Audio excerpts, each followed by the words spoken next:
Hello friends, আশা করি তোমরা সবাই ভালো আছো। তো তোমরা এখন দেখছো CM master official my YouTube channel. আজকে নিয়ে চলে আসলাম ফের ফটোশপ 7.0 একটি নতুন এফেক্টের কাজ নিয়ে। এই এফেক্টের নাম হচ্ছে ওয়াটার এফেক্ট। কোনো ছবির উপর কিভাবে ওয়াটার এফেক্ট মার্ক স্ক্রিন করতে হয় আজকে তোমাদের সেটাই দেখাবো। যদি ভিডিওটি দেখে ভালো লেগে থাকে তাহলে লাইক, শেয়ার, কমেন্ট, সাবস্ক্রাইব অবশ্যই করো। সাবস্ক্রাইব না করলে পরে এই রকম এডুকেশন সংক্রান্ত ভিডিওগুলো তোমরা আর দেখতে পাবে না। আমি যখনই এই রকম ভিডিও ছাড়বো তোমরা জানতে পেরে যাবে যে আমি কোন সাবজেক্টের উপরে ভিডিওটি দিয়েছি।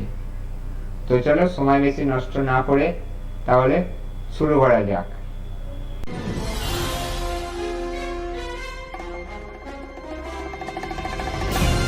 তো চলে আসলাম ডেস্কটপের স্ক্রিনে। প্রথমে আমরা ফটোশপ 7.0টাকে ওপেন করে নেব। টাস্ক বারে ক্লিক করব, ফটোশপ 7.0 অ্যাডোব ফটোশপ 7.0 ওপেন করে নিলাম। নেওয়ার পরে আমরা এখানে প্রথমে একটা নিউ পেজ নেব। ফাইলে ক্লিক করব, নিউ। এবার এখানে বিভিন্ন রকম পেজের সাইজ আছে। তো আমি যেটা নেব 1280x720 এইচডিতে সিলেক্ট করলাম, ওকে করলাম।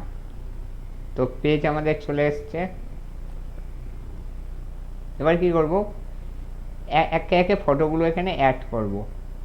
এই ফটোগুলো তোমরা কোথা দিয়ে পাবে? ফটোগুলো তোমরা নেট থেকে ডাউনলোড করে নিতে পারবে। আমি ডাউনলোড করে রেখেছি। প্রথমে এই ফটোটা নিয়ে যাব, আর একটা ফটো লাগবে।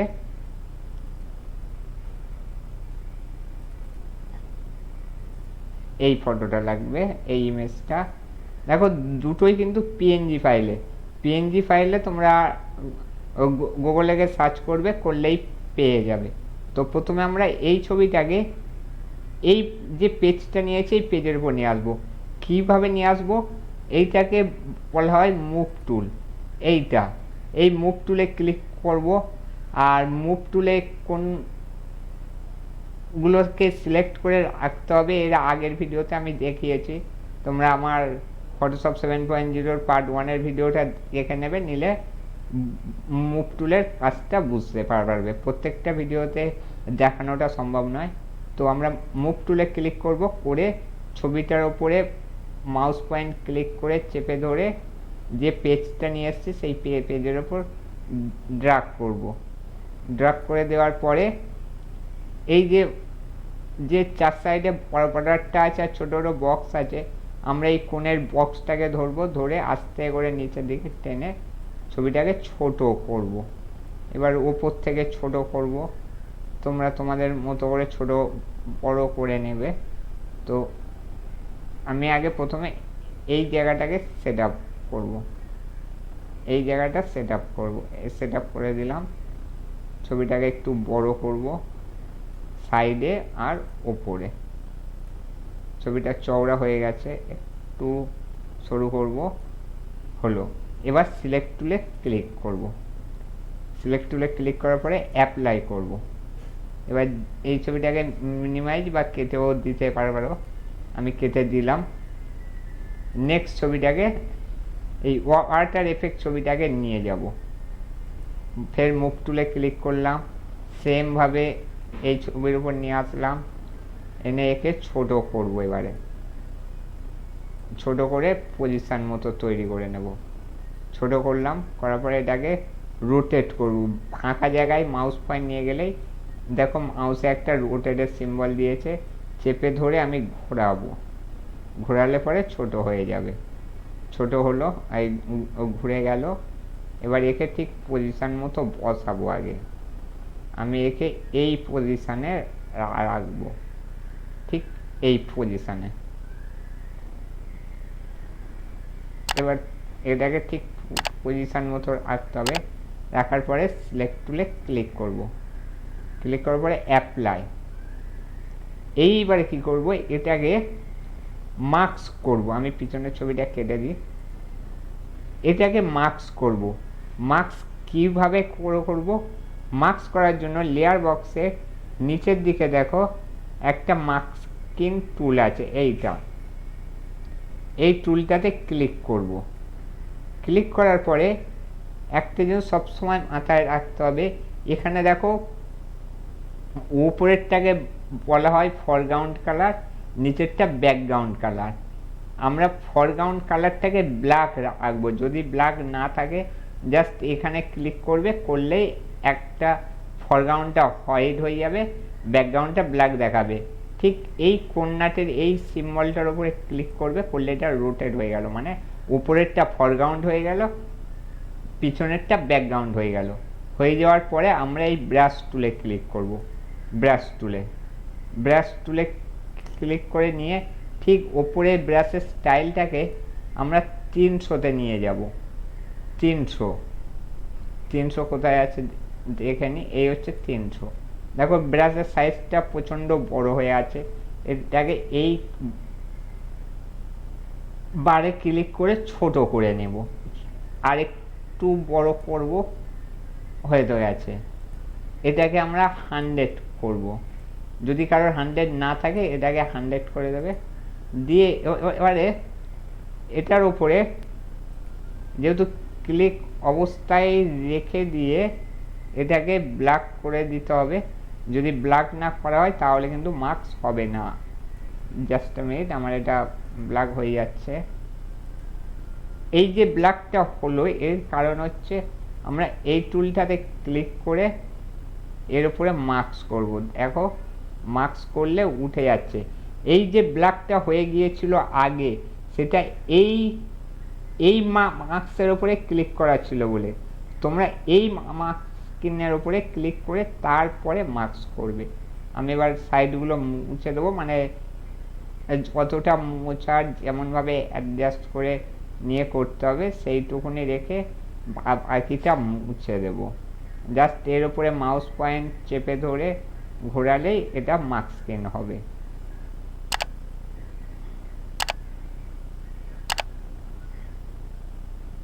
এটা নিজেদের মতো করে, মানে যেমন সাজাতে চাও আর কি, সেই রকম করে নিজের পছন্দ মতো করে নিতে হবে।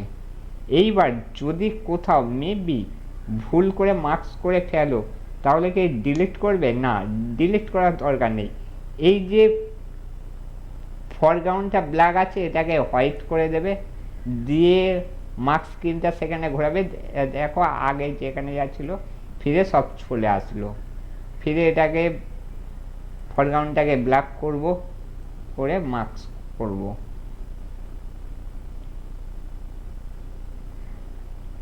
প্রথমে মার্কস করে নেব, নেওয়ার পরে অ্যাডজাস্টমেন্ট করব।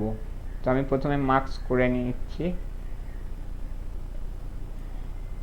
মার্কস করে নিলাম। নেওয়ার পরে এই মুভ টুলে ক্লিক করব, ফের করার পরে একে অ্যাডজাস্টমেন্ট করব। ঠিক আমি এই দাগটাতে ধরবো, ধরে টেনে এটাকে লম্বা করব, করার পরে ফের আমি এটাকে এখানে বসাবো। দেখো বসে গিয়েছে। অ্যাপ্লাই, ওকে। তো মার্কস করে নিয়েছি। এবারে এটাকে আর একটু সুন্দর করব। আর একটু সুন্দর করার জন্য আমরা একটা নিউ লেয়ার নেব, নিউ লেয়ারে ক্লিক করব, এখানে ব্রাশ টুলে ক্লিক করব,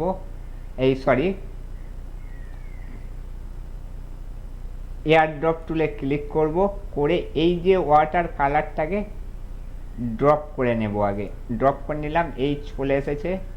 এবার এটার উপরে মাউস পয়েন্ট রেখে এইটাকে সিলেক্ট করে রেখে আমরা এই টুলটার উপর ক্লিক করব। এটা হচ্ছে অ্যাডজাস্টমেন্ট লেয়ার টুল, এটার উপর ক্লিক করব, করে সলিড কালারে যাব। সলিড কালারে গিয়ে ওকে করব। করলে দেখো ছবিটা দেখা যাচ্ছে না, ছবিটা ঠিক এই রকম ওই কালারটা নিয়ে নেবে। তখন তোমরা এই যে নর্মাল লেয়ার বক্সে যে নর্মাল লেখা, নর্মালে গিয়ে ক্লিক করবে, করে স্পট লাইট, এই স্পট লাইটে ক্লিক করবে, করলে দেখো ছবিটার চেহারা কিন্তু বদলে গেল। তারপরে এটা হচ্ছে গিয়ে আমি ওয়াটারটা স্টাইলটা মানে আরও ওয়াটারটাকে সৌন্দর্য করলাম। এইবারে কি করব, এইবারে আমরা যেটা করব সেটা হচ্ছে এটাতে ক্লিক করে রাখবো। আমরা ফিরে একটা নতুন লেয়ার নেব, এই নিউ লেয়ারে ক্লিক করলাম, ফের এই অ্যাডজাস্টমেন্ট লেয়ারে ক্লিক করব, করে গ্রেডিয়েন্টে যাব, যাওয়ার পরে এইটাতে এখন নীলটা মানে এইটা আমার অত্যাধিক বেড়ে গিয়েছে। আমরা কি করব, এইটাকে এই কালারটাকে আরও নিচে লাগাবো, আই মিন কমাবো। কমানোর জন্য কি করব, আমরা এই যে কালার বক্সটা দিয়েছে এই কালার বক্সে ক্লিক করব, করে ঠিক এই রকম পজিশানে একবার ক্লিক করব, করলে পরে আমার এখানে 3টে বক্স হয়ে যাবে। গেলে আমরা এটাকে হোয়াইট কালার চুজ করব। হোয়াইট কালারটা কোথা দিয়ে চুজ করব, এই কালারে ক্লিক করব, করলে কালার প্লেট খুলে গেল। কালার প্লেট থেকে আমরা এই কোণে হোয়াইট হবে, হোয়াইটে ক্লিক করব, ওকে করব। করার পরে এইটাকে ধরে যদি আমি ছোট বড় করি তাহলে কালারটা দেখো একবার নিচে নামবে, সরি কালারটা নিচে নামবে, আবার টেনে সরালে বড় হবে। এই দেখো বড় হবে, মানে হাইটে উঠবে। তো আমরা এটাকে কমাবো, আর একটুখানি বাড়াবো, এই রকম স্টাইলে রাখবো। এবারে ওকে ওকে করব, ওকে করে দিলাম, এটাও ওকে করব। তাহলে আমার এখানে লেয়ারের মার্কস করা কাজ কমপ্লিট। এবারে আমরা ব্যাকগ্রাউন্ড চুজ করব। ব্যাকগ্রাউন্ডটা হচ্ছে ফার্স্ট যে পেজটা আমরা হোয়াইট কালার নিয়েছিলাম, এটাকে আমরা বিভিন্ন রকম কালার দিতে পারি। তো আমি ব্ল্যাকের ওপর দেখিয়েছিলাম, তাহলে এটাকে একটু অন্যরকম কালার দিয়ে দেখি কেমন লাগে। এটাকে ব্লুর ওপরে রাখার চেষ্টা করি, যেটা ওয়াটার কালার আছে সেটাকে হালকা করে দিয়ে রাখলে কেমন লাগে একবার দেখা যাক। ওকে করলাম। এটা হচ্ছে কালার বক্স টুল, এই পেন বাস্কেট টুল, এটাতে ক্লিক করলাম, ক্লিক করে এটা এই ছবির ওপরে এনে ক্লিক করলে আমার কালারটা ছড়িয়ে যাবে। কিন্তু তার আগে আমি দেখে নেবো যে আমার লেয়ারে ব্যাকগ্রাউন্ড পেজটা সিলেক্ট করা আছে কিনা। যদি অন্য কোনো পেজ থাকে কিন্তু ওই পেজে কালারটা ধরে নেবে। তো আমার এখানে ব্যাকগ্রাউন্ড কালার সিলেক্ট করা আছে, আমি এবার ক্লিক করতেই পারি। দেখো ক্লিক করলাম, এটা হয়ে গেল। তো এবার যদি আমরা এর থেকে একটু বেটার করতে চাই তাহলে ব্যাকগ্রাউন্ডটা লক করা আছে, এটার উপর ডবল ক্লিক করব, ওকে করব, করলে লকটা খুলে যাবে। খুলে যাওয়ার পর অপটিক্যালে আসব, ক্লিক করব, এটাকে একটু কমাবো, এটাকে কমাবো, এই কমালাম। বাইরে ক্লিক করব, নিচেরটাও ফিলটাকেও কমাবো, ফিলটাও কমিয়ে দিই। ফিলটা কমিয়ে দিলে নিচের কালার উপরের কালার ম্যাচ হয়ে যাচ্ছে। তো আমরা একটা কাজ করতে পারি, এটাকে আরও হালকা কালার দিতে পারি। তার জন্য ফিরে কালারে ক্লিক করব, করে এই জায়গাটাতে ক্লিক করে নেবো, ওকে করব, কালারটা ঢেলে দেবো। দেখো হালকা কালার হয়ে গেল, প্লাস আমাদের মাঝখানে একটা সাদা বর্ডার টাইপের পড়ে গেল, পুরো ওয়াটার এফেক্ট হয়ে তো গেল। এটা হচ্ছে ওয়াটার এফেক্টের বেসিক স্টেজ। এবার এটাকে আর একটু সুন্দর করার জন্য প্রথমে আমরা এই সবকটা লেয়ারকে লক করে দেব। লেয়ার লক করার জন্য ওপরে মেনু বারে যে লেয়ার অপশান আছে এখানে ক্লিক করব, ম্যানেজ ভিজিবিলিটি এটার উপর ক্লিক করব, দেখো লেয়ারগুলো এক হয়ে গেল। এবার ফিরে আমরা ইমেজে ক্লিক করব, অ্যাডজাস্টমেন্ট, এই অ্যাডজাস্টমেন্টে ক্লিক করব, করে কার্ভসে আসবো। কার্ভসে এসে এই ঠিক মিডিলটাকে ধরে ওপরে নিচে তুলব, কালার যতটা লাইটের প্রয়োজন হবে আমাদের, মানে সুন্দর লাগবে যেখানে, আমরা সেই পজিশানটাতে নিয়ে যাব। তো আমি এই পজিশানে রাখলে মোটামুটি ভালো দেখতে লাগছে। ওকে, এবার কী করবো, ফের ইমেজে ক্লিক করব, অ্যাডজাস্টমেন্টে আসব, লেভেল করব, কালারটাকে লেভেল করব। তার জন্য লেভেল টুলে ক্লিক করলাম। এই যে তিনটে অপশান আছে এটাকে সরাবো, বাড়াবো, সরিয়ে দেখব কোন জায়গাটা আমাদের ছবিটা ভালো লাগছে বা ম্যাচ করছে। যেখানটায় ভালো বলে মানে একটা সুন্দর হয়েছে বলে মনে হবে সেই জায়গাটায় নিয়ে গিয়ে ছেড়ে দিতে হবে। ঠিক এই রকম জায়গায় আমি ছেড়ে দেবো, যেহেতু এটা আমার ভালো লাগছে। ওকে করব। এইবার কি করব, এই চার সাইডে একটা বর্ডার ফিল করব, বর্ডার দেব। আমরা বলি বর্ডার, কিন্তু ফটোশপের ভাষায় ওটাকে বলা হয় স্টক দেওয়া। স্টকের জন্য আমরা ইডিটে ক্লিক করব, স্ট্রক, এই স্ট্রকে ক্লিক করব, করে এই যে বর্ডারটা, স্ট্রকটা আমরা ব্ল্যাক কালারের করতে পারি, বিভিন্ন রকমের কালারের করতে পারি। জাস্ট এখান থেকে কালার চুজ করে ওকে করলেই হবে। তো আমি ব্ল্যাক কালারের জন্য ব্ল্যাকে ক্লিক করব, ওকে করব। আমি এটা 15 পিক্সেল দেবো, মানে একটু মোটা হয়ে পড়বে। তো ওকে করলাম, দেখো কালারটা একটু মোটা হয়ে পড়লো। এইবারে এটাকে সেভ করব জেপিজেতে বা তোমার পিএনজিতে। সেভ, প্রথমে যাব আমরা ফাইলে, সেভ অ্যাস, তারপরে যাব ডেস্কটপের উপর সেভ করব। পিএসডি আছে, জেপিজে করব, জেপিজে বা পিএনজিতেও করতে পারো। আমি জেপিজিতে করলাম, করে এবারে এর একটা নাম দেব। এটার নাম দিলাম ওয়াটার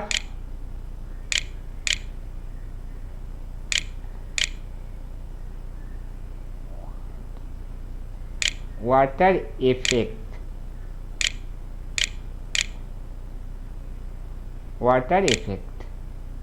ব্যাস। এবার কি করবো, সেভ করব। হাই কোয়ালিটিতে করলে ছবিটা দেখতে ভালো হবে, লো কোয়ালিটিতে করতে পারো, মিডিয়াম করতে পারো, ম্যাক্সিমাম করতে পারো। আমি হাই কোয়ালিটিতে করব, করে ওকে করলাম। ব্যাস, ছবি আমাদের সেভ হয়ে গেছে, দেখিয়ে দিচ্ছি। দেখো ছবি আমাদের সেভ হয়ে গেছে, ছবিটা কত সুন্দর লাগছে দেখো। তো এই হচ্ছে ওয়াটার এফেক্ট কিভাবে তৈরি করে, এর একটা বেসিক পেজ, এটা একটা বেসিক। এর পরে আছে আরও হার্ড ওয়াটার এফেক্ট, সেগুলো ধীরে ধীরে আসবো। তাহলে ভিডিওটি যদি ভালো লেগে থাকে লাইক, শেয়ার, সাবস্ক্রাইব অবশ্যই করো। আর তোমাদের পছন্দের কোনো সাবজেক্ট থাকলে, কোনো সফটওয়্যারের উপরে যদি কিছু জানার থাকে আমাকে কমেন্ট করো, আমি সেইটার উপরে একটা ভিডিও করে অবশ্যই দেব। তো চলো বন্ধুরা, ভালো থাকো, সুস্থ থাকো, পরের ভিডিওতে ফের দেখা হচ্ছে।